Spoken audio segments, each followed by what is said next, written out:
Hi hello പുതിയൊരു വീഡിയോയിലേക്ക് എല്ലാവർക്കും സ്വാഗതം. അപ്പോൾ ഇന്ന് ഞായറാഴ്ചയാണ് കേട്ടോ. അപ്പോൾ ഞായറാഴ്ച ആയത് കാരണം ഞായറാഴ്ചയാണ് ഞങ്ങൾ എന്തെങ്കിലുമൊക്കെ സ്പെഷ്യലൊക്കെ ഉണ്ടാക്കുന്നത്. അപ്പോഴാകുമ്പോഴത്തേനും ചേട്ടനൊക്കെ കാണുമല്ലോ. അങ്ങനെ ഞങ്ങൾ പള്ളി കഴിഞ്ഞ് വന്നപ്പം ഇറച്ചി മേടിച്ചുകൊണ്ട് വന്നു കേട്ടോ. ബീഫ് മേടിച്ചപ്പോൾ എന്നാൽ കപ്പ ബിരിയാണി ഉണ്ടാക്കാമല്ലോ എന്ന് വിചാരിച്ചു. അങ്ങനെയാണ് കപ്പ ബിരിയാണി ഉണ്ടാക്കാനായിട്ട് തുടങ്ങിയത്. കപ്പ ബിരിയാണി ഉണ്ടാക്കാൻ എനിക്ക് ഭയങ്കര ആധികാരികമായിട്ടൊന്നും അറിയത്തില്ല കേട്ടോ. അറിയാവുന്നൊരു ഇതിലൊക്കെ ഞാൻ അങ്ങ് വെച്ചു. എന്തായാലും നല്ല ടേസ്റ്റ് ഉണ്ടായിരുന്നു കേട്ടോ.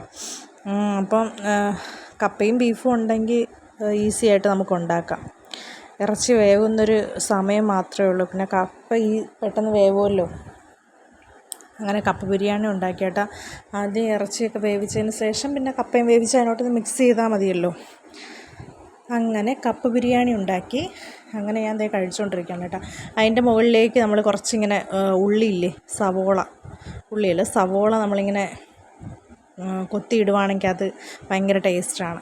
അങ്ങനെ സവോളയൊക്കെ ഇട്ട് ഞാൻ ദേ കഴിക്കുവാണ് കേട്ടോ. അപ്പം നല്ല എല്ലാണ് കിട്ടിയത്. കപ്പ ബിരിയാണി ഉണ്ടാക്കാൻ വേണ്ടി ഞങ്ങൾ സെപ്പറേറ്റ് എല്ല് മേടിച്ചു കേട്ടോ. അങ്ങനെയാണ് കപ്പ ബിരിയാണി ഉണ്ടാക്കിയത്. ഇവിടേക്ക് എനിക്ക് തോന്നുന്നു എല്ലിനൊക്കെ ഇച്ചിരി വില കുറവായിരുന്നു. അങ്ങനെ നല്ല എല്ല്, അതിൻ്റെ ആ മജ്ജയൊക്കെ ഇല്ലേ, നല്ല ടേസ്റ്റ് ഉണ്ടായിരുന്നു കേട്ടോ. അതിനകത്തുനിന്ന് ഇങ്ങനെ എടുത്ത് കഴിക്കാനൊക്കെ ഒത്തിരി ഉണ്ടായിരുന്നുകൊണ്ട് നല്ല ടേസ്റ്റായിരുന്നു കേട്ടോ. അങ്ങനെ അത് കഴിഞ്ഞ് കുറച്ച് കഴിഞ്ഞിട്ട് ഒന്ന് റെസ്റ്റൊക്കെ എടുത്തതിന് ശേഷം പിന്നെ ഞങ്ങൾ വൈകുന്നേരം ആയപ്പോഴത്തേനും പിന്നെ ചെടിയൊക്കെ നടാനായിട്ട് ഇത് തന്നെ കഴിച്ചപ്പോഴത്തേനും ഒരു സമയമായി കേട്ടോ. പള്ളിയിൽ നിന്ന് വന്നു കഴിഞ്ഞാൽ പിന്നെ ഒരു സമയമാവും കഴിക്കുമ്പോഴത്തേനും. അങ്ങനെ 4 മണിയൊക്കെ ആയപ്പോഴാണ് കഴിച്ചത് തന്നെ. അത് കഴിഞ്ഞിട്ട് പിന്നെ ഞങ്ങൾ കുറച്ച് നേരം ഇങ്ങനെ ഇരുന്നിട്ട് ഞങ്ങൾ പിന്നെ മുറ്റത്തേക്കൊക്കെ ഇറങ്ങി ചെടിയൊക്കെ നട്ടു. അങ്ങനെയൊക്കെ ഇരുന്നു. അപ്പോൾ ഇത്രയൊക്കെ ഉള്ളൂ ഇന്നത്തെ വീഡിയോ. Tata bye bye.